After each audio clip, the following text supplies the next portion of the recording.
Muy buenas tardes, noches a todos. Bienvenidos a MMC. Ya estamos arrancando con todo hasta las 9 de la noche. Hay mucha información. Ahora vamos a contar porque están pasando cosas muy relevantes desde el punto de vista económico. Lo que venimos contando. Ahora en un ratito vamos a contar cómo es la negociación con el Fondo Monetario y la dinámica clave de acá a agosto. Y el plan que tiene el Ministerio de Economía, básicamente el plan llegar al 13 de agosto para tratar de evitar llegar a la elección paso con el dólar disparado. ¿Cuáles son las claves? Y ahora van a ver la negociación por los desembolsos y si va a haber dólares o no de acá al 13 de agosto en la negociación con el Fondo Monetario. Vamos a contar algunos datos de la inflación. Hoy se conoció la inflación de la ciudad de Buenos Aires.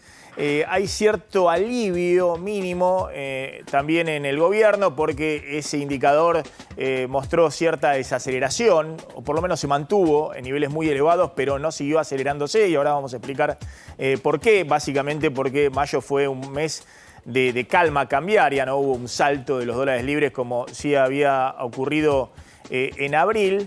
Y vamos a contar qué está pasando con la política, que está en ebullición, tanto en el Frente de Todos como en Juntos por el Cambio, donde está la pregunta válida que hacen distintos referentes si hay riesgo o no de ruptura, de implosión de Juntos por el Cambio y de reconfiguración de ese espacio político. Y en el Frente de Todos hay una pulseada muy fuerte porque hasta hace un ratito estuvo el ministro de Economía, Sergio Massa, con el presidente, con Alberto Fernández, reunido, más allá de la agenda, bueno, ver qué había pasado con China, el tema económico, la suba del piso de ganancia, que ahora vamos a contar, se anunció en el día de hoy. En el fondo, una pulseada muy fuerte, porque tanto Massa como Cristina Fernández de Kirchner no quieren que haya paso dentro del Frente de Todos, y sobre todo el ministro de Economía, con el argumento de que la situación está totalmente frágil desde el punto de vista económico y una pelea interna, a cielo abierto, en una interna paso de Guado de Pedro, Daniel Scioli, bueno, puede terminar de sacudir todo el árbol de la economía y volver como un boomerang para el oficialismo. Ahora vamos a ir ahí a Casa de Gobierno, porque se acaba de ir el ministro de Economía. Y quiero agregar un elemento más como trasfondo de todo este escenario político donde están todos, claro, negociando en el cierre de las alianzas y el cierre de listas, que es el 24 de junio, 24 de este mes. ¿Qué es lo que está pasando en Rosario? Ahora un ratito Cecilia Di Lodovico nos va a contar qué pasó en el sexto ataque a tiros a una escuela en Rosario, en la cual se ven imágenes muy impresionantes que son chiquitos con guardapolvo blanco, cuerpo a tierra, como en los escenarios de conflicto bélico, porque había disparos ahí en la zona de la escuela, ¿no? Obviamente de bandas del narcotráfico en Rosario. Son muy impactantes las imágenes y es mucho más impresionante y más impactante el trasfondo de todo lo que está ocurriendo ahí en Rosario. Vamos al móvil porque ahí está nuestro colega Gabriel Prosperi. Gaby Prosperi está ahí en el móvil, en Casa de Gobierno. Gaby, ¿qué sucedió? Se acaba de ir Massa de la reunión que no estaba en la agenda con el presidente Alberto Fernández. Exactamente, Maxi, buenas noches. Y se acaba de ir también el presidente de la Nación hace instantes nada más. Una reunión que tanto es, así como vos lo decís, que no estaba en agenda, que suspendieron los brindis por el Día del Periodista que tenían pautados cada uno en sus edificios y con los periodistas acreditados en cada uno de ellos. 2 horas y media me dicen que duró la reunión. Oficialmente, como vos lo adelantabas, hablaron de cuestiones económicas, de China, del viaje y demás. Dicen que no leyeron el documento que salió de los gobernadores y que evidentemente está ahora en la tapa de todas las agendas de todos los diarios del país. Difícil de creer en estos momentos tan tensos donde se están definiendo justamente las candidaturas en las próximas horas nada más. Y como vos bien lo decías, la posición de Sergio Massa es claramente por una unificación muy cercana a la que establecieron los 13 gobernadores en la reunión, mientras que el presidente de la Nación todavía sostiene justamente la necesidad de ir a una paso. Cuesta creer, reitero, que no hayan hablado respecto de este tema cuando mantuvieron, reitero, una reunión de 2 horas y media, los dos solos. No tuvieron otros interlocutores en esa reunión, extensa por cierto, y que no estaba en la agenda. Primero, como vos decías, se fue Sergio Massa al Ministerio de Economía, donde allí sí participó del brindis protocolar por el Día del Periodista, y luego lo hizo el presidente de la Nación hace instantes nada más, ambos sin hacer declaraciones. Veremos entonces qué trasciende en las próximas horas, porque esta reunión realmente es fundamental, no solamente desde el punto de vista económico, sino también desde el punto de vista político, para saber qué es lo que va a ocurrir en las próximas horas. Gaby Prosperi, gracias, muy amable. Ya están en nuestros estudios Margarita Stolbizer, que forma parte de Juntos por el Cambio. De hecho, se está discutiendo también, ¿no?, la incorporación de Margarita. Le quiero preguntar si la dejaron entrar. Bueno, ahora le vas que hay un problemita, ¿viste? Ahora le vas a preguntar. Obviamente, ayer dejaron entrar a Espert en Juntos por el Cambio. Finalmente se aprobó.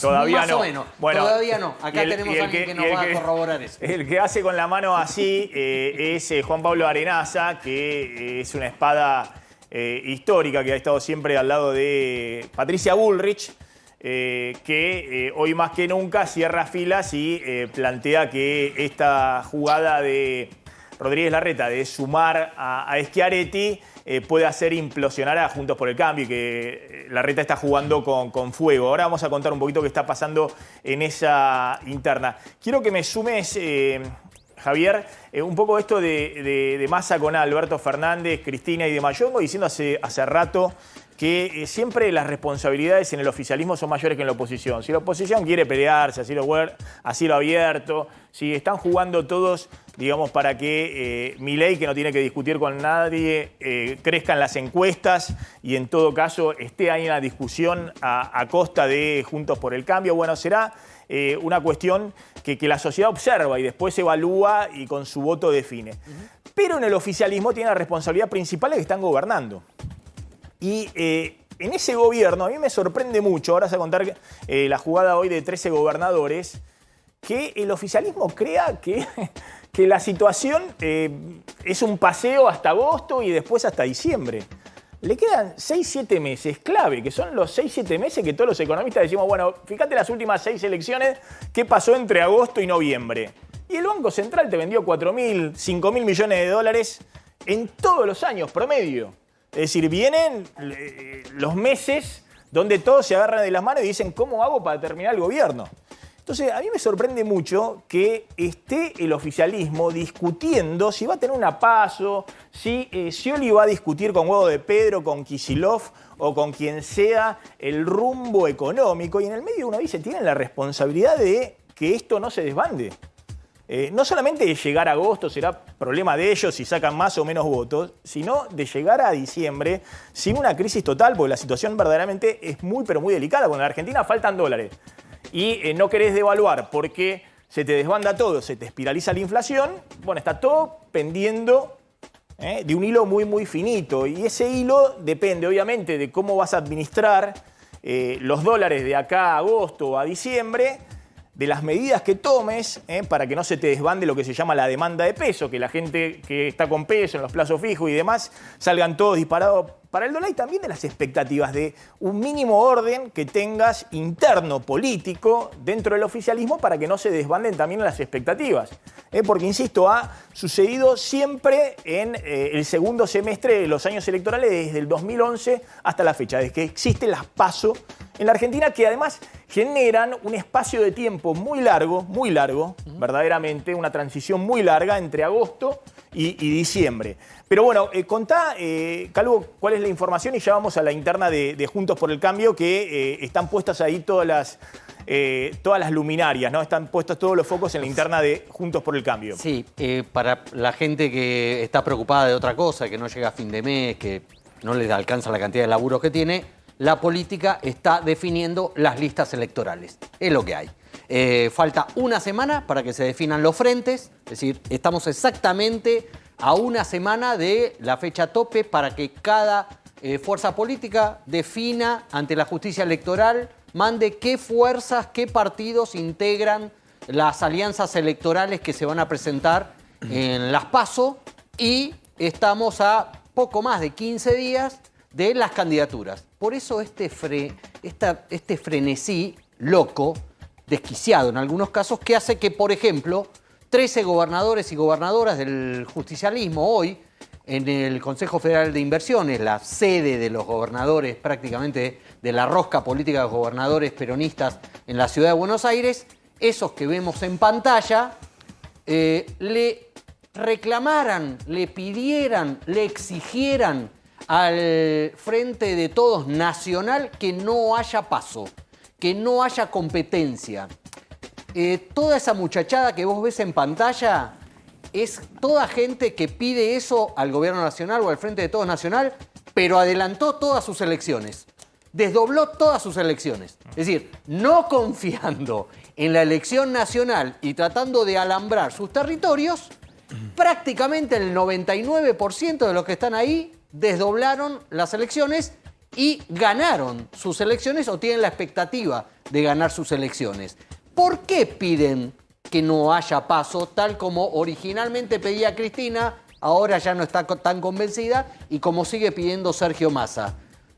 Porque ellos lo que no quieren es que les abran varias listas paralelas en sus territorios. Porque si bien ellos desdoblaron, ahora tienen que armar, o pretenden armar ellos, sin la injerencia ni de Cristina, ni de Massa, y menos de Alberto Fernández, que ya no figura, las listas que van a representar a las provincias para la Cámara de Diputados o para la Cámara de Senadores. Entonces, lo que ellos no quieren es que haya paso en esas listas. Si después quieren que haya paso para presidente, bueno, pero que la lista en cada provincia sea única, que no haya competencia, así ellos pueden poner la lapicera. Javier, ¿y qué se sabe de la reunión entre Alberto Fernández y Massa? Tenía razón nuestro amigo Gabriel Prosperi, que desde el móvil decía, suena raro, suena poco creíble que en 2 horas y media hayan estado hablando una reunión que no estaba en agenda, que está imprevista. Efectivamente, a mí me confirman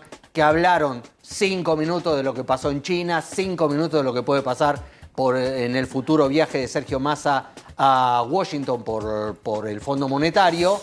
La verdad hay que decir, entre el ministro de Economía y el presidente hay poco y nulo diálogo, con lo cual se pusieron al día con estas cuestiones técnicas, y la enorme cantidad de esas 2 horas y media se habló de la interna, se habló de cómo se va a reconfigurar con las candidaturas de Scioli, que insiste en no bajarse y que tiene no solamente un enfrentamiento político, sino casi hasta personal con Sergio Massa, con la candidatura de Guado de Pedro y con un tema no menor que el sábado en la convención, en la reunión que va a tener el Frente Renovador de Massa, van a decidir qué postura van a tomar electoralmente frente a lo que viene. Sumo yendo ya desde el oficialismo, donde, insisto, está esta discusión que estalló primero porque Alberto Fernández se había empacado como una forma de negociar él políticamente algún tipo de cargo, de transferencia de fondos a los gobernadores para hacer campaña, de regreso para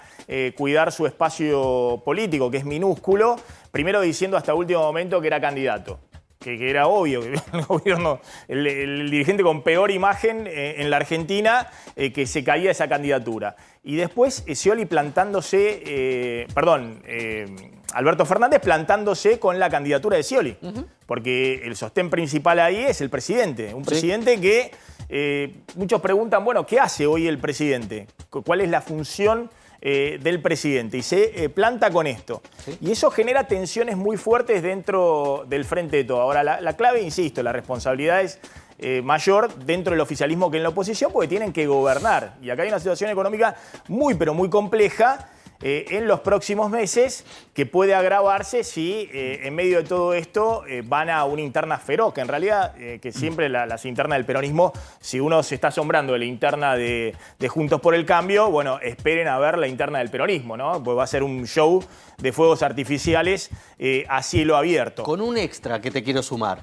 Desde que el kirchnerismo creó las PASO, porque esto fue un invento de Néstor Kirchner, nunca fueron a unas PASO presidenciales. El peronismo, en la única que fueron a PASO importante fue en la provincia de Buenos Aires con Julián Domínguez y Aníbal Fernández, y terminó poco menos que a los tiros, digamos, donde Julián Domínguez acusó a Aníbal Fernández que se habían robado los votos. De fraude. Bueno, ahí terminó la elección, terminaron después perdiendo la provincia de Buenos Aires, pero es una anécdota, es una cosa menor. Acá lo que estamos hablando es que la política no le puede meter más ruido a la economía, sobre todo cuando desde la oposición no es que está el ancla de expectativa, lo que estaba en 2015, que decíamos, todos al contrario, podían hacer lo que quieran en el oficialismo porque había mucha expectativa con que el gobierno que llegara iba a ser un gobierno que mejorara la situación económica, obviamente cosa que después no sucedió. Me meto en el tema Juntos por el Cambio. ¿Cuál es la discusión en este momento? Carlos González Prieto, y ya vamos con Margarita Stolbizer y también está Juan Pablo Arenaza. Mira, hablaba hace un rato con alguien muy cercano a Larreta de la Mesa Chica. Me dicen que existe el riesgo, yo no lo podía creer realmente, pero que se rompa Juntos por el Cambio. Mira, la situación es la siguiente. No casualmente Gerardo Morales, Horacio Rodríguez Larreta, todo ese grupo que está armando ahí, plantea lo de Schiaretti dentro de Juntos por el Cambio. No lo plantean como un candidato a presidente dentro de la Espacio. Esto está hablado con Schiaretti también. Está todo rosqueado. Lo que ellos quieren decir es, bueno, Schiaretti pertenece a nuestro espacio, quizá la salida sea que anuncien que pueda ser el canciller, pero traer ese voto peronista al espacio. Salió, lo escuchamos todos el fin de semana, Patricia Bullrich, Mauricio Macri a ponerle los puntos en Córdoba, con lo cual entró en semejante grado de conflicto mediáticamente la cuestión que Larreta no tiene margen de bajarse, de dar marcha atrás de esa tesitura y decir, ok, no vamos con Schiaretti, porque ¿qué necesita Larreta en este momento de debilidad, si querés, donde va perdiendo algún puntito? Y mostrarse firme. ¿Qué le pasó en la ciudad? Terminó entonces claudicando frente a Jorge Macri, se echó para atrás, no tiene margen para eso. Entonces, dentro del equipo de Larreta dicen, ojo, que si del otro lado no aflojan, y del otro lado te pongo a Patricia Bullrich, Mauricio Macri, Cornejo, una parte del radicalismo, el mendocino, Valdés, el gobernador de Corrientes, y no mucho más que eso. Bueno, y Luis Juez, que ha salido muy enojado diciendo, sí, pero como claro, yo vengo denunciando hace 25 años al peronismo de Córdoba. Hay jueces consecuentes con esto, ¿no? En su momento ha hecho alianza también con la transversalidad del kirchnerismo, lo mismo que hizo Cornejo, lo mismo que hicieron muchos, con Néstor Kirchner, pero siempre enfrentó al peronismo de Córdoba. Sí, por supuesto. Ahora ve la oportunidad de ser gobernador en Córdoba y salen con una movida que lo deja muy descolocado. Sí, ahora, ¿quién está del otro lado? Que no es menor, porque tampoco es que vos decís naturalmente pueden compartir un espacio. Está Larreta, por supuesto, Gerardo Morales, Elisa Carrió, que se explayó, si querés, para ese lado del mostrador. Está Espert, ¿no? Calculo que Margarita Stolbizer estará más cerca de ese lugar. Entonces dicen, ojo, que de repente pueda haber un barajar y dar de nuevo, que se arme una especie de frente, esto si no llegan a un acuerdo, ¿no? Una especie de frente más filoperonista y directamente no haya paso, es decir, vayan por espacios separados. Ahora la discusión es, nos estamos separando. ¿Quién se queda en casa? ¿Quién se queda con la casa? A ver, esperamos un dito. Ya está Margarita Stolbizer. Gracias, Margarita, por venir como Gracias siempre. Gracias por la invitación. Bueno, hay riesgo. Acá está Eduardo Fidanza, después vamos a hablar con él. Escribió un artículo muy provocador donde habla de la anomia y el riesgo de implosión de Juntos por el Cambio. ¿Efectivamente existe ese riesgo? Yo no veo que exista hoy el riesgo, pero me parece que Carlos lo planteaba bien, digamos, hay que ver cómo es el devenir de las cuestiones. Yo creo que hay que poner el foco donde debe estar, que ustedes describían antes, que es la delicadísima situación que atraviesa el país, en términos políticos, en términos económicos y en términos sociales. A eso agreguemos un gobierno que ya ha perdido totalmente la capacidad de resolver los problemas de la Argentina. Y a esto agreguemos la herencia que este gobierno le va a dejar al próximo. Eso nos obliga a que la mirada no esté puesta en agosto, la mirada debe estar puesta en octubre y en diciembre sobre todo. Y para eso es que yo creo que es casi de sentido común pensar que la coalición que nosotros integramos debe agrandarse, debe ampliarse, porque lo que está en juego es ofrecer realmente una alternativa política que pueda ganar la elección en octubre, porque hoy los consultores dicen la cosa está mucho más pareja, hay que romper esa cosa tan pareja mirando la elección de octubre no ver cómo se pelean antes. Pero, ¿pareja con quién está la situación? Bueno, lo que los consultores dicen, Fidanza va a hablar mejor que nosotros, el crecimiento de Milei en los últimos tiempos, la propia Cristina Kirchner ha dicho y todos hablan de los 3/3. Yo descreo bastante de todo eso, pero sinceramente no puede darse el lujo, Juntos por el Cambio, de decir, no solo romperse ni que hablar, no puede darse el lujo de decir, llego a la competencia con algo de que puede salir cualquier cosa y de esos 3 puede ganar cualquiera. No, el país necesita realmente una alternativa seria, muy seria. Por eso no creo en el amontonamiento tampoco, ¿eh? Yo no creo en que cada uno abrir la puerta, viene el que quiere. Creo que debe haber 10 puntos clave, casi enunciados como principios de esta coalición política, que digan, nos comprometemos a esto, esto. Ahora, pero no se está reconfigurando justamente ideológicamente también Juntos por el Cambio. Ahora vamos a verlo anoche acá en A24 con Trebuch. Milei sale muy fuerte a decir, bueno, vieron, la iban a traicionar a Patricia Bullrich, a Macri, ese espacio donde efectivamente hay sectores, si se quiere, más de centro o algunos incluso más de centro-izquierda.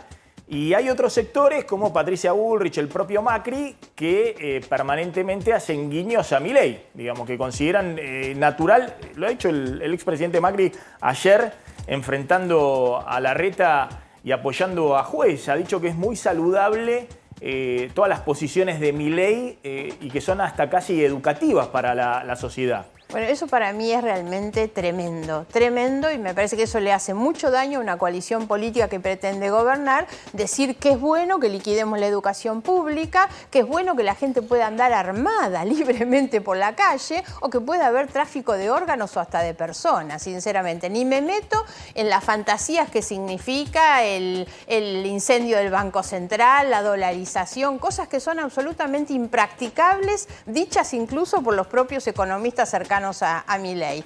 Esa es la persona sobre la cual algunos dirigentes están diciendo, estamos más cerca de estos que lo que podríamos estar. Siguen cuestionando que yo forme parte o no, eso es lo que te preguntaba con el riesgo de implosión, porque cuando estaban en contra de Cristina Fernández de Kirchner, eso unificaba a todo Juntos por el Cambio sin importar las posiciones ideológicas. Cuando aparece Milei como amenaza para Juntos por el Cambio, hay algunos que cierran fila, Larreta, Schiaretti, Gerardo Morales, vos, Carrió, y hay otros que dicen, che, pero si Milei está planteando más o menos lo que nosotros pensamos que hay que hacer en la Argentina. No está planteando lo que Juntos por el Cambio ha planteado nunca jamás. Esas cosas que le estamos escuchando a Milei hoy. Yo estuve en la reunión de la mesa de Juntos por el Cambio hace 15 días atrás con todos los economistas. Unánime fue de todos los economistas de todos los espacios internos el rechazo a la posibilidad de una dolarización. Vamos a una Argentina mucho más pobre, una Argentina dolarizada. Es impracticable. Eso fue unánime. Si nosotros escuchamos los equipos técnicos, nos va a dar mucho más tranquilidad que si escuchamos a los candidatos. A mí me parece que es urgente que haya una alternativa política que se plantee con seriedad llegar al gobierno en octubre, diciembre, porque realmente la Argentina no resiste más. La herencia que van a dejar, el panorama es desolador desde todo punto de vista y eso nos obliga a mirar con mucha seriedad. A esto agreguemos, y es un poco la explicación de Milei, la incertidumbre, la angustia y el hartazgo que expresa la mayoría de la sociedad, y me parece que tenemos que hacernos cargo de esas cuestiones, pero hay que hacerse cargo no vendiendo espejitos de colores, hay que hacerse cargo con un diagnóstico muy real de lo que pasa, por qué pasan las cosas y cómo se resuelven. A ver, esto decía anoche Milei acá en A24. Son los que hundieron el país, son los que hundieron el país. Y en realidad lo que vos estás viendo, lo que estás viendo, es lo que yo siempre dije, por lo cual de ninguna manera yo ni pisaría Juntos por el Cambio. ¿Por qué? Básicamente, ¿por qué? Porque es una estructura que está condenada al fracaso. Juntos por el Cambio está condenado al fracaso. Exacto. Así fracasó la alianza, que fue un rejunte para ganar. Fue exitosa para eso, pero fue un desastre gobernando.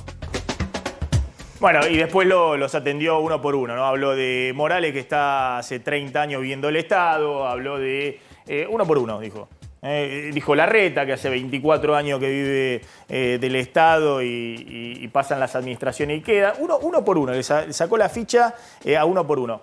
No mencionó a Patricia Bullrich y a Mauricio Macri, ¿no? En un guiño evidente a Patricia Bullrich y a Mauricio Macri. Le pregunto a Arenas, ¿hay riesgo que implosione Juntos por el Cambio? Si en la Argentina no nos juntamos para hacer un cambio profundo, es difícil acercarnos a personas como Schiaretti, que ha demostrado en los últimos años que no quiere cambios en la Argentina, o que los cambios que quiere no son los cambios que Juntos por el Cambio quiere. Digamos, Schiaretti votó aumento de impuestos, le sacó, ¿qué le va a pedir disculpas ahora a los porteños? Supongo que en el acuerdo este secreto que están ahora, según algunos medios, están redactando, le va a pedir perdón a los porteños por la plata que le sacó. Digamos, no solamente votaron a favor de sacarle los fondos a los porteños por la coparticipación, sino que los diputados de él militaban en los canales que estaba bien hecho. Ahora, siendo práctico, perdóname, sí. Maxi, te pregunto. ¿Larreta no va a ir para atrás con esta decisión? Porque si no queda muy debilitado, es obvio que no tiene margen para ir para vino atrás. varias veces. Yo te pregunto lo siguiente. Si en el espacio de Larreta logran consensuar con el espacio de Bullrich, que es al que perteneces, que de repente Schiaretti podría ser funcionario eventual de un gobierno, de un gabinete, porque precandidato a presidente no va a ser. ¿Ustedes estarían de acuerdo con aceptarlo como parte de un gabinete potencial? Por empezar, los gabinetes los hacen los presidentes. Sí. Ningún presidente le tiene que pedir permiso a nadie para armar su gabinete. Bueno, ahí si Horacio hay una Rodríguez punta de Larreta, acuerdo. digamos, si Horacio Rodríguez Larreta, si gana, si Patricia Bullrich o el que gane son presidentes, arman el gabinete que ellos consideran. Pero si Larreta con un consenso, anuncia ahora, digamos. Pero no es lo que anunció. Acá lo que se planteó es. Nos enteramos por el diario, porque no es que hubo una reunión previa. A ver, Margarita hace muchos años que participa en Juntos por el Cambio, es parte de la discusión, como bien dijo, estuvo en un encuentro de economistas donde se debatieron valores, ideas, un plan de gobierno. A 8 días del cierre de alianza, ¿qué sabemos que piensa Schiaretti? Si Schiaretti piensa lo que votaron sus diputados, está en la vereda puesta de nosotros. Entonces, acá lo que se planteó es, Schiaretti quiere...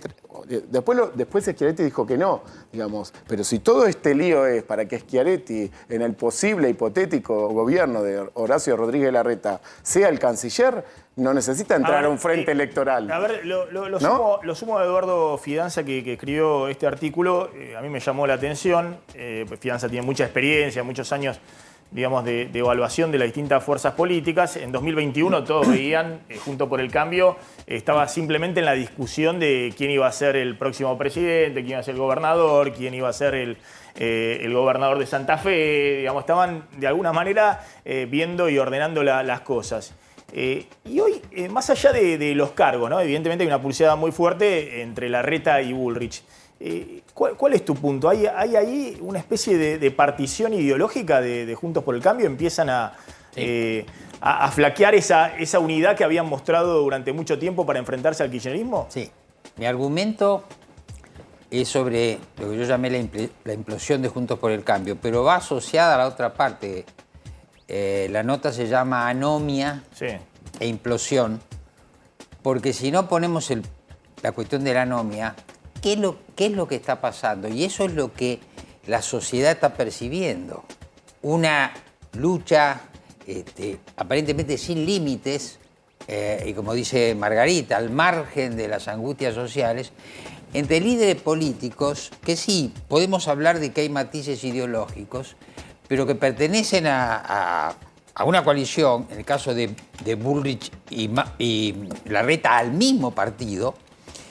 Y entonces hay que pensar que no hay marcos regulatorios, no hay estatutos de partidos, no hay acuerdos de coaliciones que limiten las apetencias individuales.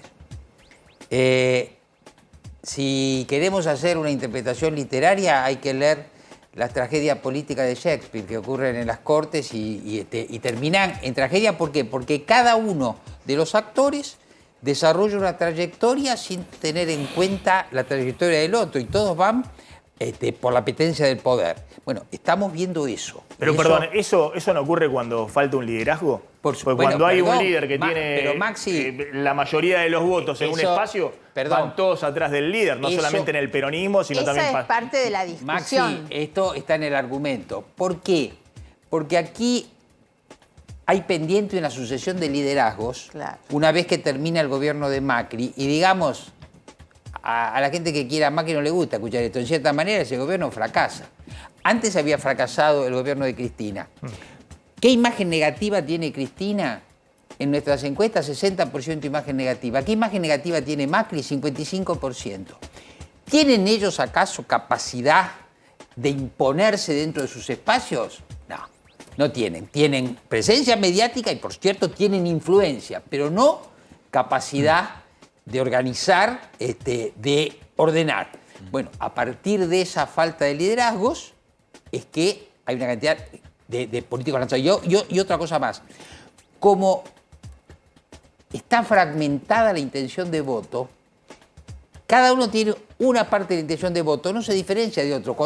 Esto se ordenaría si alguno tuviera 40 puntos, 35 puntos. No, una pelea de después voy a hablar- 12, pero, 13. Maxi, Después voy a hablar con Eduardo Sí, Fidanza porque quiero sí. hablar mucho de economía y quiero que me dé una visión un poco de consultor político, lo que está pasando también en la sociedad, cómo se está moviendo la clase media-baja, los sectores más pobres, la clase media. Vamos a contar un ratito, digamos, esta sociedad dual, ¿no? La clase media que llena estadio y la clase media que no...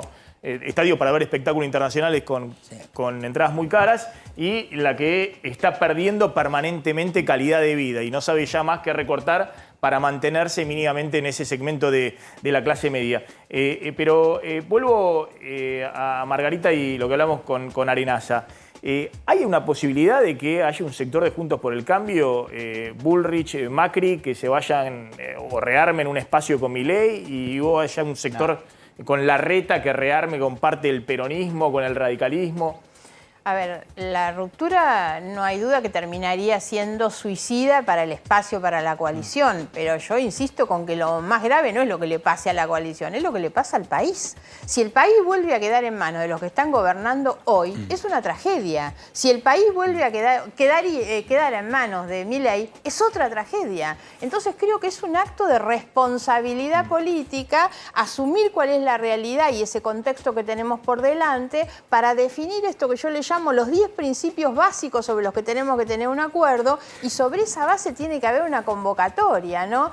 Vos tenés un antecedente que yo digo, en algún momento muchos no lo vimos bien, hoy creemos que fue acertado, que fue la decisión de Macri, sin ninguna discusión previa de incorporar a Miguel Pichetto, de quien todos sabíamos lo que Pichetto pensaba en el pasado. Recién Juan Pablo decía, ¿y saben lo que piensa Schiaretti? Todos sabíamos lo que pensaba Pichetto en el pasado. Había sido tal vez el defensor más a ultranza de Cristina Fernández, de sus políticas, del pacto con Irán, de todas las cosas que Juntos por el Cambio cuestionaba. De la noche a la mañana, todo eso, con ese bagaje vino y Pichetto se incorpora adhiriendo a todos estos principios que Juntos por el Cambio tenía y Macri lo pone nada menos que como vicepresidente.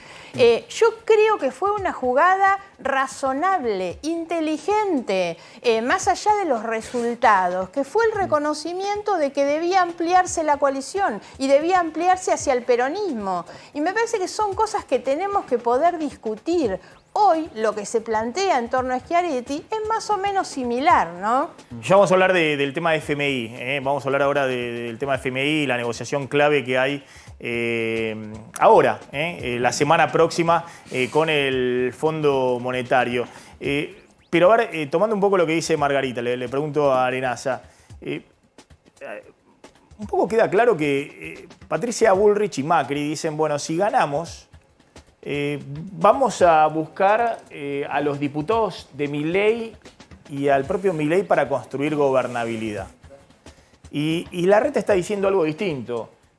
Si gano, voy a buscar gobernabilidad en el peronismo no kirchnerista, para ponerlo de alguna manera. Estaría ¿no? ya con un problema. En Schiaretti. Estaría ya con un problema de gobernabilidad, porque lo que estamos proponiendo, Schiaretti le vota en contra. Entonces, no sé, va a tener que convencer a sus diputados, por empezar, ¿no?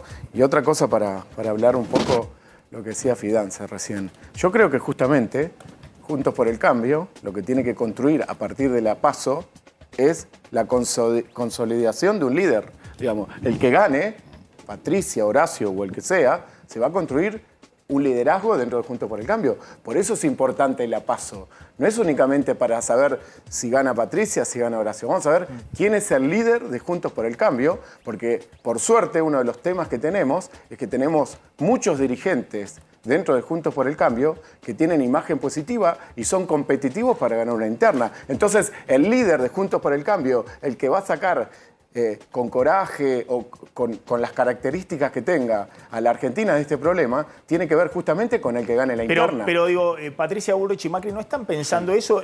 Larreta, digo, por lo que uno Pero escucha Maxi, y demás, y ve sus ser, alineamientos políticos, está pensando una Argentina donde si él es presidente, él arma junto al peronismo no kirchnerista o sectores con los cuales tiene afinidad, más el radicalismo, más la coalición cívica. E imagina que de un lado va a tener a Milei tirando piedra y del otro lado va a tener a Cristina Fernández de Kirchner tirando piedra. Es la primera vez. Me parece que Macri está pensando otra cosa. Macri está pensando, si gana Juntos por el Cambio, hay que buscar una coalición amplia de gobernabilidad con Milei y dejar afuera a sectores del kirchnerismo no kirchnerista o el kirchnerismo con el cual está enfrentado. Es la primera vez que un gobierno, desde el año 83, un gobierno que no sea peronista, puede tener mayoría en ambas cámaras, con aliados.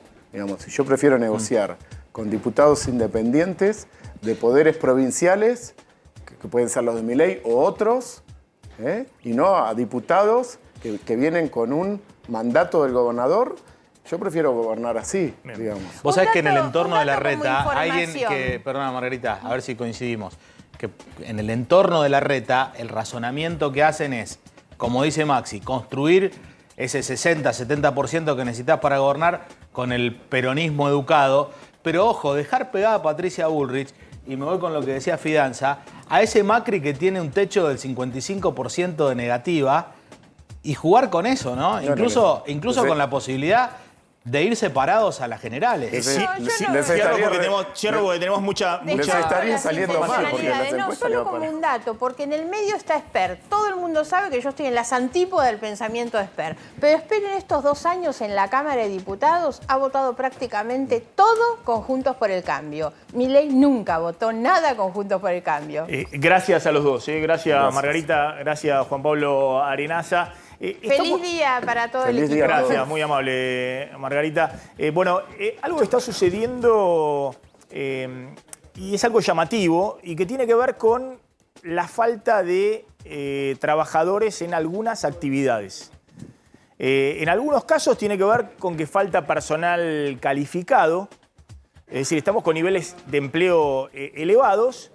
El problema es que los salarios están totalmente licuados por la inflación y en algunos casos tiene que ver con que la gente no quiere un trabajo en blanco porque significa pérdida de todo el tema de la ayuda social y de la asistencia social.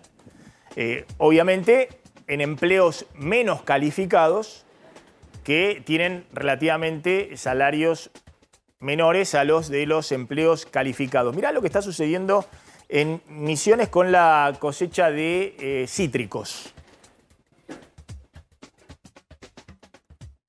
Esta es una plantación de limón. Nosotros nos dedicamos a cítricos. Para que una planta de limón tenga este tamaño y esté produciendo y empiece a producir, tienen que pasar de 10 a 12 años. En esos años hay que hacerle un montón de tareas culturales sin producción. Tareas culturales se refiere a ¿qué? A limpieza, poda, control de hormigas, control de enredaderas. Y si no se hace todo eso, y en tiempo y forma, pasa esto. Cuando querés levantar la cosecha, no hay gente que lo quiera hacer en blanco, porque le pedís el DNI para darle el alta en AFIP y te dicen que no, porque pierden un montón de beneficios.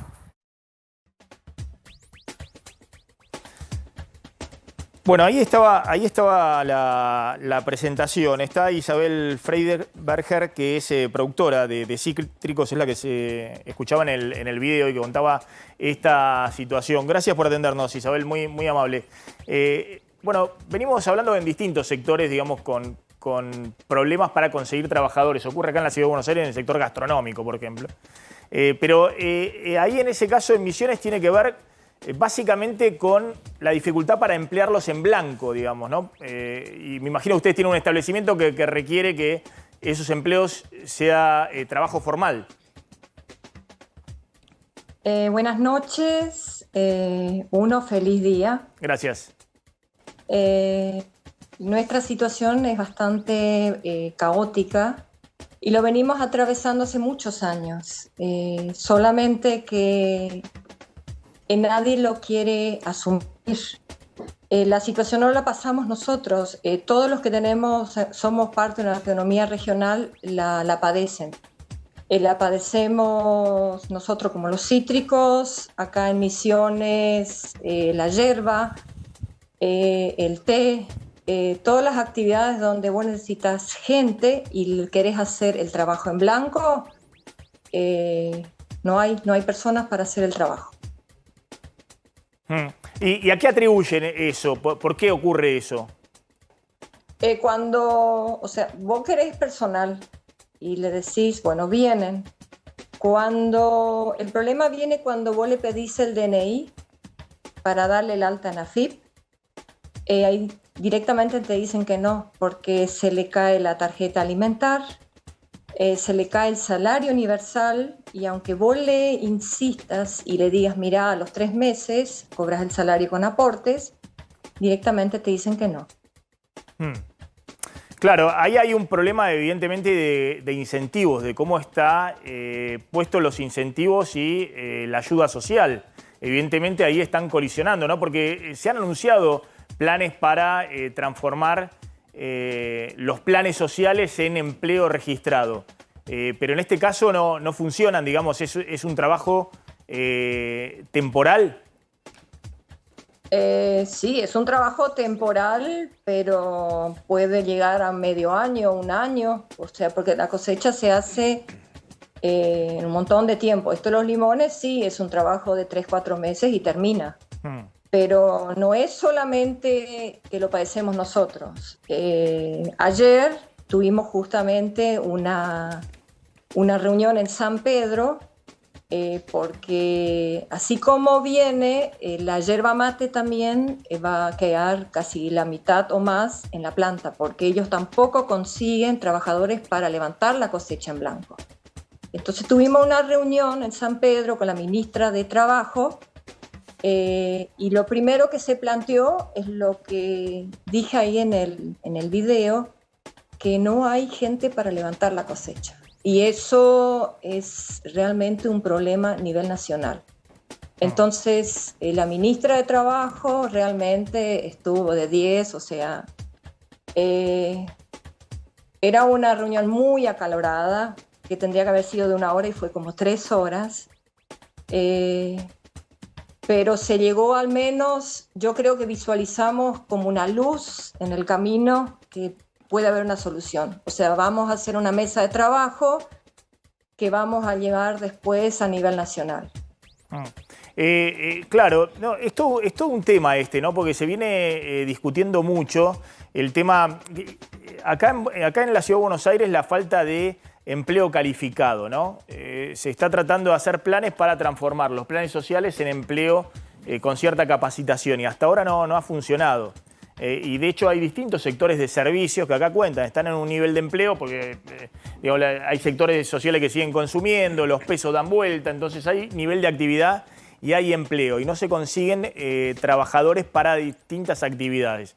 En el caso, incluso estoy hablando de actividades que muchas tienen mucha informalidad, como es el caso de gastronomía, que tiene mucha informalidad, pero acá directamente no consiguen trabajadores. En el caso de todo el trabajo agrícola, lo que está pasando es que no consiguen que esos trabajadores acepten un empleo en blanco. Claro, porque el problema es ese, porque aunque esté el decreto, el decreto presidencial donde compatibiliza ambas cosas, tiene como un hueco y directamente se le cae la tarjeta alimentaria. Se cae la ayuda social. No, la tarjeta alimentar. La tarjeta alimentar, o sea, lo que es la parte de los planes, esa es otra historia, pero se le cae la tarjeta alimentar. Eso todos te lo cuestionan. Y tenemos realmente casos concretos. Se le dio de alta y lo primero que se le cae la tarjeta alimentar. Claro, y la tarjeta alimentar a ellos les realmente dicen, bueno, es una ayuda que tienen. Entonces, yo no comprendo este país, sinceramente, donde se subsidia al no trabajo y donde tendría que ser al revés. Tendría que subsidiarse al que da trabajo y el que trabaja. Claro, voy a preguntar algo muy elemental en general, ¿no? Cuando no se consigue trabajadores en un sector, lo que debe ocurrir ahí por una cuestión de oferta y demanda es que se eleven los salarios, que se pague más. ¿Eso está ocurriendo? No, pero es que no hay, no se quieren asegurar. Nosotros no damos trabajo en negro.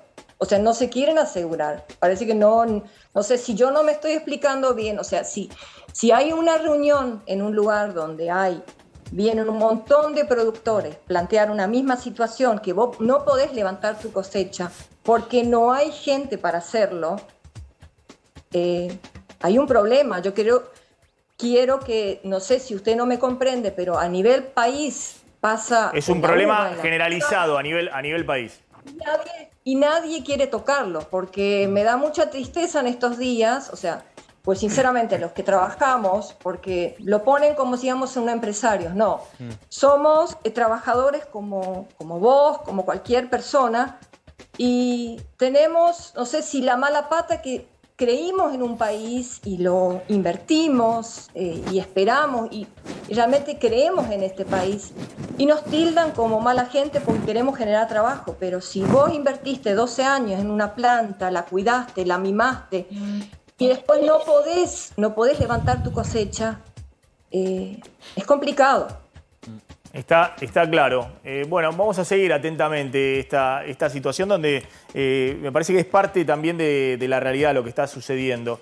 No es la primera vez que vemos este tema salir. Ya hace un año, digamos. Hay un productor de Misiones que siempre me manda los WhatsApp y me alerta sobre la situación ahí. Creo que ya esto viene desde la pospandemia. Estamos hablando de hace más de 2 años que viene permanentemente con este problema y evidentemente no le encuentran la vuelta. Pero no es solamente nosotros, o sea, por eso yo te estoy diciendo, la yerba mate, que es... También pasa... Sí. Es exactamente lo mismo, o sea, por nuestra reunión de ayer era con yerbateros, o sea, con gente que trabaja la yerba, que recolecta la yerba, gente de todas las actividades, la que está también en el ganado, no consigue trabajar. Está claro, y aparte es algo insólito, porque lo que está cruzado son, insisto, los incentivos, porque están diciendo que no consiguen el trabajador en blanco, digamos, que no... porque, o sea, si vos querés dar trabajo en negro, vas a tener 50, pero vos no podés dar trabajo en negro. El trabajo en negro, pues esa persona no está cubierta con su RT, no tiene ninguna seguridad. Bueno, eso es insólito, digamos, porque no se encuentre desde el Estado, que el Estado esté dando incentivos para que haya trabajo en negro, digamos. Ahora, ¿no? parecería, perdóname. Que ha crecido fuertemente. Sí, a ver si la entiendo, señora. Parecería ser, si se reunieron con la ministra, bastante sencilla la solución. Los planes... No es sencilla. Pero te pregunto, No es sencilla la situación porque los planes es un problema a nivel nacional. Pero o sea, por no eso le pregunto. provincial. Pero escúcheme, por eso le pregunto. Los planes, está el plan Empalme que no habría problema. Si el problema es la tarjeta alimentaria, se saca una resolución donde no es causal de caída de la tarjeta alimentaria y listo, se termina el problema. ¿Por qué no hacen eso? Bueno, ojalá que sea así, pero yo lo dudo mucho que sea tan sencillo. Pero, a ver, si lo que falta es una resolución del gobierno nacional que después homologarán las provincias, donde diga que los trabajadores temporarios para este tipo de régimen no pierden la tarjeta alimentaria, chau, se terminó el problema. 3 horas de reunión para... Ojalá que sea así, pero yo lo dudo mucho, mira que tengo mucha fe de que estas cosas cambian, pero si es tan sencillo como lo planteás, bueno, genial. Pero ayer era una reunión con la ministra de Trabajo de la provincia de Misiones. Bien. Y estos problemas son a nivel nacional. Isabel, gracias, muy amable, vamos a seguir ahí atentamente, pues permanentemente, no es la primera vez, decidimos sacarlo al aire porque la verdad que es algo muy llamativo, que desde el Estado no le encuentren la vuelta y estén propiciando el trabajo en negro, ¿no? Porque justamente Isabel dice, no, yo no lo voy a contratar en negro y tengo el riesgo de sufrir una pérdida económica muy grande, porque si no levanto la cosecha tengo una pérdida en mi explotación, que debe ser una pyme muy, muy grande. Gracias, Isabel, muy amable. Bueno, muchísimas gracias. Gracias. Voy a enganchar este tema. Ya está Pablo Goldín, director de la consultora Macrobio, y está también con nosotros Eduardo Fidanza. Ahora vamos a hablar con él en un ratito. Y está también Mariela Mosuski, que estuvo el otro día acá y que me parece muy interesante para poder hablar de lo que está pasando con el consumo, con la clase media, con lo que veníamos contando, ¿no? Esta sociedad dual. Pongo simplemente los números, Pablo, respecto a qué puede pasar en estos próximos 15 días. Hay una negociación con el FMI donde básicamente el ministro de Economía está esperando ver si se puede redefinir todo el acuerdo, porque el acuerdo está totalmente caído. La Argentina tiene totalmente desarregladas sus metas de reservas, su meta de déficit fiscal, su meta de emisión monetaria. Y lo que hay con el fondo es las barritas más claritas, son los desembolsos que hay previstos con el FMI, que hay básicamente 3 desembolsos previstos este año, uno en junio de 4.000 millones, otro en septiembre de 3.300 millones y otro en diciembre de 3.300 millones. Y lo que está buscando Massa es ver si estos 3 desembolsos se adelantan ahora, junio, vamos a ver si le dan los tiempos o los primeros días de julio. ¿Por qué? Porque todas las barritas estas en azul oscuro son los pagos que hay que hacerle al FMI. Y ya ahora, en junio, hay que pagarle 2.600 millones de dólares, que obviamente el Banco Central no tiene. Y que, como no van a llegar los tiempos, va a entrar en demoras, en lo que se llama arrears, es decir, va a entrar en demora la Argentina con el FMI. Pero después hay que pagarle otros 2.600. Y después hay que seguir con estos pagos, y de hecho, de acá a fin de año, si el FMI te adelanta 10.000 millones, hay que pagarle incluso más de 10.000 millones. Entonces, la pregunta es esto, ¿cómo se soluciona? Obviamente, todos están pensando que el fondo va a dar una señal, va a conceder una renegociación en la cual dé un gesto que adelanta tal vez parte de estos desembolsos. Hay que ver el desembolso de diciembre, si acepta el FMI adelantarlo, porque ya cae para la próxima administración, ¿no? Esto acá había una barra roja que delimita el gobierno. Esto ya es enero 2024. ¿Qué estás viendo ahí en la negociación? ¿Esta es la clave para mantener cierta estabilidad cambiaria por lo menos hasta el 13 de agosto? El Fondo Monetario y la Argentina habían encontrado un acuerdo como para más o menos sobrellevar la situación, que ¿cuál era? La que vos decías. Y armaron un acuerdo todavía con el ministro Guzmán, con algunas metas más o menos fáciles de cumplir, y cada meta que se cumplía venía el desembolso, y con eso se le seguía pagando al Fondo Monetario. Esa complicidad silenciosa del fondo, porque a medida que iban pasando los meses, o Guzmán o Massa empezaban a no cumplir las metas, y entonces el fondo miraba para otro lado, decía, bueno, lo arreglamos un poquito, se arregla y se sigue desembolsando, y así capaz que llegamos a agosto, capaz que llegamos a diciembre. Lo que pasa es que la situación se fue empeorando, la sequía nos mató, la sequía nos mató, entonces ahora eso no alcanza. Porque Massa va a Washington, me imagino yo, y le dice al fondo, mira, ¿viste todas esas rayitas que muestra Maxi, esas rayitas que me vas a dar, que sirven para que yo te pague? No me alcanza. ¿Por qué? No, porque se me complicó el tema del dólar, del mercado cambiario, la sequía me mató, me bajó las exportaciones. Entonces, vos lo que me dabas ahí me alcanzaba justo más o menos para que yo te pague. Necesito un poco más. ¿Cómo hacemos? Le sacamos al gobierno que viene algún adelanto y lo uso yo acá, y el gobierno que viene, ¿qué hace el año que viene? Entonces están en esa disyuntiva. No alcanza la complicidad hasta ahora que se habían encontrado ese mecanismo de casi de hacerse trampa en el solitario. Entonces ahora necesitan dólares. Y esos dólares no están, hay que escribir un acuerdo nuevo, hay que empezar a hacer todo de nuevo. Y el fondo me parece que está duro para eso. Más que el fondo, yo creo que donde hay que ir a tocar la puerta, y Argentina está tratando de ir a la Casa Blanca o al Tesoro. Pues este tipo de cosas para mí se arreglan así, no creo que se puedan arreglar en la negociación técnica. Se tiene que arreglar a nivel político y ver qué pasa si pueden llegar a disponer algún paquete de dólares más como para que Argentina disponga y haga alguna otra cosa más que pagarle al fondo. Necesita intervenir un poco en el mercado, como vos bien dijiste en la introducción. Vienen los meses complicadísimos y Argentina no tiene dólares.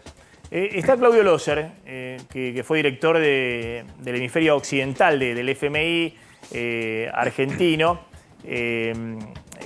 Él es argentino, digamos, fue director, estuvo del otro lado, estuvo del lado del FMI durante muchos años. Claudio, simplemente una pregunta tengo. ¿Vos crees que se puede llegar a un acuerdo que estabilice por lo menos de acá a agosto la situación económica y se pueda llegar a las PASO sin más tensiones cambiarias? Siempre se puede, es posible. Yo creo que el fondo está bajo fuerte presión de los socios de que la Argentina haga algo más. Porque el fondo también tiene que pensar no solamente en agosto, sino que tiene que pensar a principios del año, fines del 23 y principios del 24. O sea, no es cuestión solamente de darle para que después no le pueda pagar en el 24. O sea que yo no estoy, con todo respeto, no estoy totalmente de acuerdo con mi colega. A ver, pero en todo caso, si el fondo adelanta desembolsos es para mostrar un par de meses que tenés más reservas brutas, es decir, que el Banco Central pudo recomponer las reservas. Yo la información que tengo es que si el fondo te adelanta, difícilmente te deje usar esos dólares para vender en el mercado cambiario y dárselo al importador que tiene que importar, no sé, insumo de lo que sea, a 240 pesos, cuando tenés un dólar libre de 490, ¿no? Correcto. Pero si el fondo efectivamente lo único que está haciendo es adelantar para pagarle al propio FMI, ¿vos no crees que eso lo haría como una especie de señal política para tratar de estabilizar la situación? Pero no por 11.000 millones de dólares. O sea, yo veo, hay un elemento muy importante que es la sequía. Y el fondo, en toda su historia, o por lo menos en los últimos 60 o 70 años, siempre ha prestado y ha tenido consideración de situaciones fuera del control del país.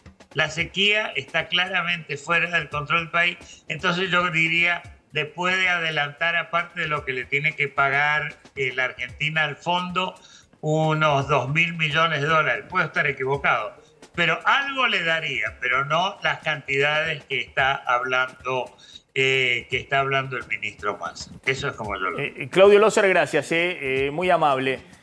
Sumo un tema más, ¿no? Respecto a esto, ¿no? Porque cuando hablamos de los dólares y hablamos del dólar, también hablamos de lo que pasa con los precios, ¿no? El gobierno está buscando, por un lado, dólares en algún lado, está buscando los yuanes de China para poder pagar importaciones y de esa manera, con yuanes en vez de dólares, liberar dólares para poder intervenir en el mercado cambiario o usar esos dólares para importaciones desde otros orígenes para pagar otras importaciones. Y está tratando de contener los pesos, está tratando de que los pesos no se vayan al dólar, que no presionen. Entonces, entre hoy y mañana hay un canje de deuda importante, tratando de patear vencimientos para más adelante, en todo caso para el próximo gobierno, para evitar de que de acá a las elecciones no haya una corrida de los pesos hacia el dólar. Básicamente porque cada vez que se mueve el dólar se mueve la inflación. Hoy se conoció la inflación de la ciudad de Buenos Aires del mes de mayo, que es un anticipo de la inflación que se va a conocer del mes de mayo del INDEC, que se va a conocer el viernes que viene. Y lo que se conoció es que la inflación en la ciudad de Buenos Aires fue 7,5%, que es más o menos la que hubo en el mes de abril, que fue un poquito más alta, fue 7,8% en abril. Y para muchos esto fue un respiro, que en mayo la inflación no se haya acelerado respecto a abril, sobre todo porque en mayo hubo mucho aumento de tarifas públicas, tuvo todo el aumento de luz, gas, transporte y demás. Igualmente, fíjense, la inflación viene corriendo en la Ciudad de Buenos Aires al 114% últimos 12 meses. Y en apenas 5 meses acumula 41%. Pero el dato que manejan, por ejemplo, en el Banco Central, que siempre hacen una medición paralela a la del INDEC, es que la inflación, efectivamente, en mayo estuvo más o menos como el 8,2%, el 8,4% de abril, incluso un poquito menos. En el Banco Central tiene un número un poquito menor, 8,1%, podría ser un poquito menor. ¿Vos coincidís con eso? No sé qué medición están haciendo ahí en la consultora. Más que la medición, te doy la idea. Nosotros creemos que lo que está pasando en la Argentina es una aceleración escalonada de la inflación, no una aceleración explosiva. Hay gente que como era 7, 8, ya decía 9, 10, 12, 14. Nosotros no vemos eso. Creo que la economía está complicada, pero estamos ante una aceleración escalonada. Una aceleración escalonada es que estábamos hace un tiempito en 6, después subimos un escalón a 7, la sequía nos complicó, estamos en 8, podemos quedar en 8, podemos tener un mes de 10 de golpe por alguna cosa, puede ser, pero no es que estamos en una escalada explosiva y empezamos con los rodrigazos, con las hiperinflaciones, no. Estamos en un piso más alto de inflación, en una economía muy desordenada que la sequía la desordenó más todavía. Estamos expandiendo moneda. Si el Banco Central está emitiendo moneda al 100% anual. Por más que hace los canjes de deuda, por más que trata de hacer menos maquinitas, pero la cantidad de plata que anda dando vuelta en la economía hoy es 100% más grande que hace un año atrás. Entonces, claro, correlato de esa cantidad de plata que hace ahí dando vuelta, a pesar de los esfuerzos del gobierno, son estos índices de inflación. Pero yo creo que estamos ante una inflación que va subiendo de escalones. Vos me decís, ¿puede llegar a 2 dígitos mensuales alguna? Puede llegar, pero no estamos en una cosa que en un momento vino la histeria cuando salió el 8,4 el mes pasado, que nos estamos yendo a tasas explosivas. No, esto es lo que vamos a tener. 8, 7, algún mes un poquito más, y vamos a andar por ahí, salvo que haya que corregir el tipo de cambio muy de golpe. Es decir, cuando hay un salto del tipo de cambio libre, ahí se mueven los precios. Ahí se puede espiralizar. Bueno, está Mariela Mosurgi. Mariela, ¿qué pasa con esta sociedad segmentada, ¿no? Una clase media agotó 3 estadios de River Taylor Swift y al mismo tiempo lo que vemos que hay caída en la venta de alimentos básicos. El mínimo histórico de consumo de carne, lácteos. Bueno, la clase media es muy voluminosa. La clase media es, en la Argentina, casi el 80-85% de los argentinos nos autodefinimos, nos autopercibimos como clase media. Nos identificamos con esos valores de la clase media, de la movilidad social ascendente, de que nuestros hijos van a estar mejores que nosotros, de sacrificar el presente por un futuro mejor, pero esa heterogeneidad que antes convivía más, hoy está cada vez más dividida. No es lo mismo la clase media baja, que está tratando de no caer bajo la línea de pobreza. Pensemos una familia de 4 personas que tiene que vivir con 300.000 pesos, por ejemplo, 250.000. Bueno, es clase media, tiene la educación de clase media, tiene los consumos culturales, pero no puede vivir como proyectó vivir esa clase media. Y por otro lado, la clase media alta, que tal vez, no sé, por ejemplo, los jóvenes de clase media, que son los que van a estos recitales, no están ahorrando para comprar su primera vivienda o su primer auto porque no creen en el ahorro, porque no tienen esa proyección a futuro. Bueno, lo que buscan es estas gratificaciones, el entretenimiento, sobre todo después de la pandemia, poder disfrutar, quienes pueden, que no es toda la clase media, hacer estos gastos. Miren cómo se ha corrido toda la escala, y ya vamos a hablar también con Eduardo Fidanza de lo que pasa en la sociedad, si la sociedad está votando solo por el tema económico, sino, o si hay también otros elementos, como es el tema de inseguridad, narcotráfico. Es impresionante lo que va a contar en un ratito Cecilia de las escuelas en Rosario, ¿no? Y lo que se está viviendo con el narcotráfico ahí. Pero hoy se anunció que se sube la escala para el pago de ganancias, para el medio aguinaldo, a 800.000 pesos de salario bruto.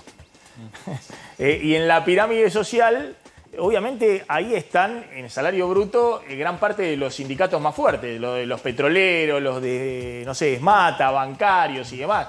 Es una medida para ese sector. Carlos. Sí, 880.000 pesos es el mínimo al que se elevó, estaba en 506.000 pesos, a partir de 880 entonces pagan ganancias.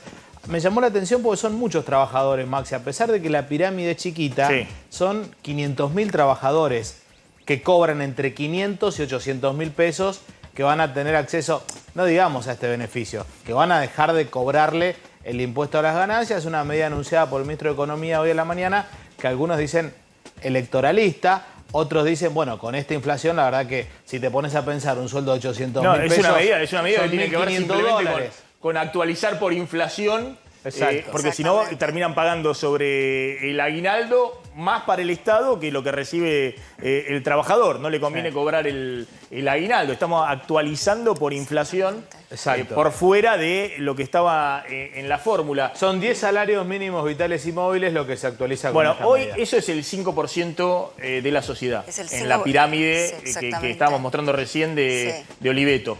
Sí. La clase alta es el 5% de la sociedad, que tal vez el número... Que no es la clase alta de los ricos que hablamos, que eso es el 0,2% de la sociedad. Sí, exactamente. Estamos hablando de trabajadores que pagan ganancias, pero arriba de 900.000 pesos de salario bruto. Es un segmento muy, muy pequeño de la sociedad. Claro. Ahora, que seguramente no se autodefinen como clase alta. Claro. ¿No? Si en las encuestas no se incluyen, no se clasifican, no se autoclasifican como clase alta, pero son la clase más alta. Son el 5% que más ingresos tienen. Cuando se hace ese 5%, perdón, porque esos 5% que gana esa cantidad de plata, ¿se tiene en cuenta también toda la economía informal cuando de repente vos llamás a un plomero y te cobra 40.000 pesos por 2 horas? Y son flacos que se llevan, por darte un ejemplo, hay gran parte de la economía informal que ganan 700, 800.000 pesos y por ahí no están contemplados en ese número. Que el 5% gane 1.500 dólares, ¿no es como muy chiquito cuando uno ve la realidad cotidiana del día a día, teniendo en cuenta lo que cobran los trabajadores de la economía informal? Sí, es chiquito en relación a la población en el total, pero es muy grande la cantidad de gente que gana lo que vemos en la base de la pirámide o la clase media. Realmente, de todas formas, es muy difícil en la Argentina medir los ingresos porque la gente no declara cuánto gana. A veces declaran más, a veces declaran menos. Entonces es un cálculo que se hace aproximado. Pero de todas formas, aunque nos parezca raro, es un porcentaje muy chico. Estás hablando de 2, 3 millones de personas que son los que mueven... Claro, en el porcentaje total de la población ese segmento. Gracias, Mariela, muy amable. Gracias, Pablo, muy amable como siempre. Vamos a ir a la tanda. Antes quiero mostrarles, y lo vamos a seguir hablando con Eduardo Fidanza, esto que ocurrió en Rosario, que son chiquitos, cuerpo a tierra, en una escuela de Rosario, con guardapolvo blanco, obviamente como son las escuelas públicas, y cuerpo a tierra, ¿por qué, Cecilia? Esto pasó en la zona norte de Rosario ayer, donde además de esta situación hubo un nene de 6 años herido. Es el sexto ataque a una escuela en Rosario en lo que va del año. Hasta mayo hubo más de 600 balaceras y ya se superan los 130 crímenes en lo que va del año, que parece ser que es el año, como vamos, el año que más violencia hubo en Rosario, que más homicidios se registraron en Rosario en una década. Desde 2013, desde cuando se empezaron a contar los crímenes. Y alrededor de todo este ataque vamos a ver también cómo funciona la narcocriminalidad y cuáles son las hipótesis, la situación del arma, de la moto que se usó. Este caso explica todo lo que está sucediendo en Rosario. Esta es la sexta escuela que balean. Exactamente, en lo que va del año. Porque ya también lo que se perdió en Rosario son los códigos hace mucho tiempo. Antes los chicos, los menores no se tocaban. Cada vez vemos más nenes detrás de las armas disparando y también cada vez nenes víctimas, cada vez menores víctimas de lo que es la violencia en Rosario, que no cede el gobierno después del ataque a Messi y el homicidio de Maximiliano Jerez, este nene de 11 años, hizo un plan de contingencia después de que Aníbal Fernández dijo que el narcotráfico había ganado Rosario. ¿No? Llevó más gendarmes, habló también de llevar al ejército, pero la violencia no cede. Todo lo contrario, todos los días tenemos que contar un muerto en Rosario, estos ataques, estas balaceras, y cada vez más cerca de los chicos. Bien, vamos a ir a la tanda. Cuando volvamos, Eduardo, te pregunto entonces cómo se puede reconfigurar el escenario político y si efectivamente Milei puede ser en todo esto el cisne negro. Vamos a contar también qué está pasando con las acciones, con la bolsa, con los bonos. Están volando las acciones de la Argentina. ¿Qué está viendo el mercado, digamos, de que la Argentina tiene por delante empresas que van a vender más, empresas que van a recomponer su situación? ¿Y qué pasó con el Banco Central en las últimas 2 jornadas y con el dólar? Se habla mucho de que hay meses de espera para retirar un 0 kilómetros, se habla de que se cobran sobreprecios, se habla de que no hay financiación y tasas razonables. En Auto France tienen entrega inmediata, en Auto France no hay sobreprecios y algo muy importante, tienen financiación de tasas del 9,9% en cuotas fijas y en pesos. Todo real. Javier, bueno, la advertencia hoy de Morales respecto a la ruptura o no de Juntos por el Cambio. Exactamente, la podemos escuchar porque no solo los periodistas, como nosotros ayer, hablamos de la posibilidad de ruptura, sino ya los principales dirigentes de Juntos por el Cambio. Fíjate lo que dijo Morales. No lo descartó, o sea, no descarta una posible ruptura entonces. No, yo digo, espero que no. Nuestra voluntad va a ser siempre consolidar Juntos por el Cambio y el límite va a ser ese. Lo que no quiere decir que deje de existir este debate interno que le acabo de plantear. Se lo dijo a nuestro colega Reinaldo Sietecase y un poco le respondió Patricia Bullrich, que también planteó y habló de ruptura en Juntos por el Cambio por la famosa incorporación de Schiaretti. Si quieren podemos escuchar a Patricia Bullrich también. Se tenía que dar en las PASO. Lo adelantaron, queriendo meter por la ventana a nuevos actores en Juntos por el Cambio. ¿Lleva eso a una ruptura?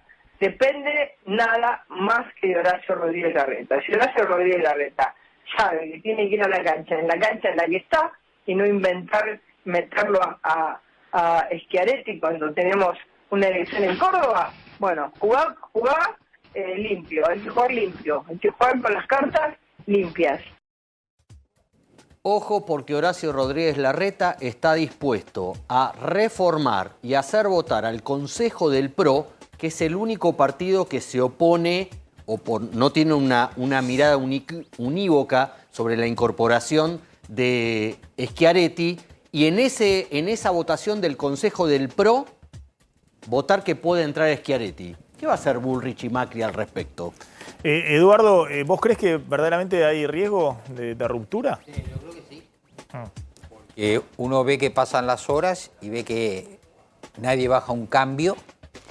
El problema de fondo para mí es que Juntos por el Cambio dejó de ser un producto político discernible. Es como si yo pusiera en la góndola del supermercado un producto que dice dulce de leche con sal. Suponete que yo te dijera eso. Y la gente dice, ¿pero qué es esto? Ese dulce de leche no es un dulce y lo otro es...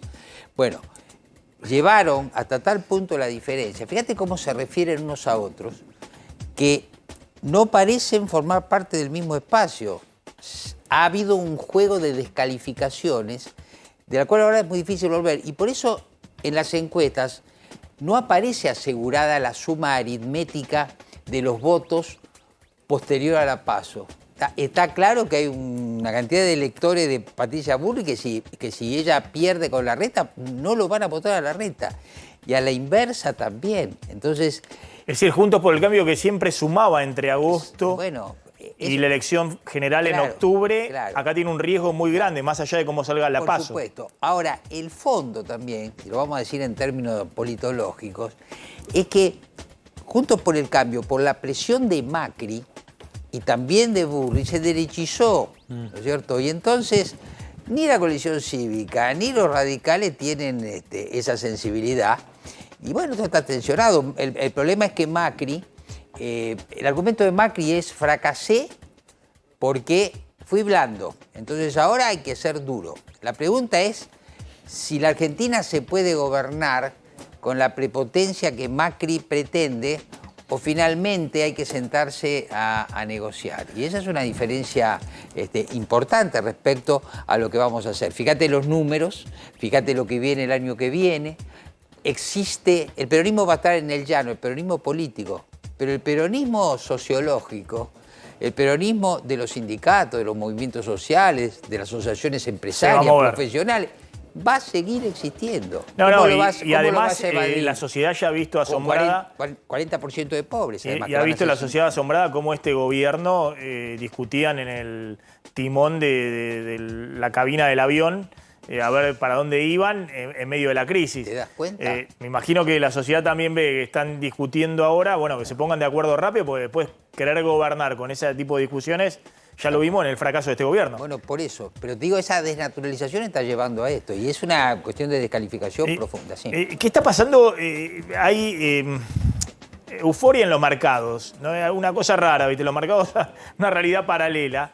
Pero hubo una fuerte suba de las acciones y de los bonos de la deuda en los últimos 2 días de manera muy, muy marcada, ¿no? Sí, que además es una tendencia que viene ya hace meses. Si vos tomás los últimos 6 meses, 80% subió la bolsa versus 40% el dólar blue. Fíjate, estaba a 3.46, está a 4.85. Las acciones... Hubo una fuerte suba ahora fundamentalmente... esos son los bonos. Esos son los bonos que recuperaron porque venían en un nivel, cayeron fuerte con la crisis y la aceleración inflacionaria este año mismo y ahora están recuperando terreno. De hecho, desde el principio de año están más o menos iguales o 2%, 3% abajo. Claro. Pero las acciones es lo que llama la atención. A ver el otro cuadro. Claro, ahí tenés... Que es las acciones. ¿No? Esos son los ADRs, son los certificados de las acciones que cotizan en el exterior, acciones argentinas. Fundamentalmente las vinculadas al sector ahí está bancario. El cierre a un día, ahí está el cierre a un día, pero si uno ve desde principio de año, hay acciones que han subido estas en dólares 30% o 40% en dólares. Sí, bueno, en los últimos días, viste, Macro compró Itaú, eso le pegó bien en la cotización del papel. Casi todas las bancarias anduvieron muy bien, pero la nota es que 80% subieron las acciones versus un 40%, el doble de lo que ganaste si compraste dólar blue. Estamos hablando del papelito de verdad, todo un dato, ¿no? Ahí estaba, el Merval en dólares subió 30% desde el principio de año, ¿no? A ver si se está viendo algo para adelante, que la Argentina en el mediano plazo va a ser un boom. Cualquiera sea el gobierno. El problemita es cómo llegamos a agosto y después cómo llegamos a diciembre. Está llegando, gracias Eduardo, está llegando Esteban Trebuch al aire de A24. Nosotros nos encontramos mañana a 19:30 aquí mismo. Chau, chau, pásenla bien.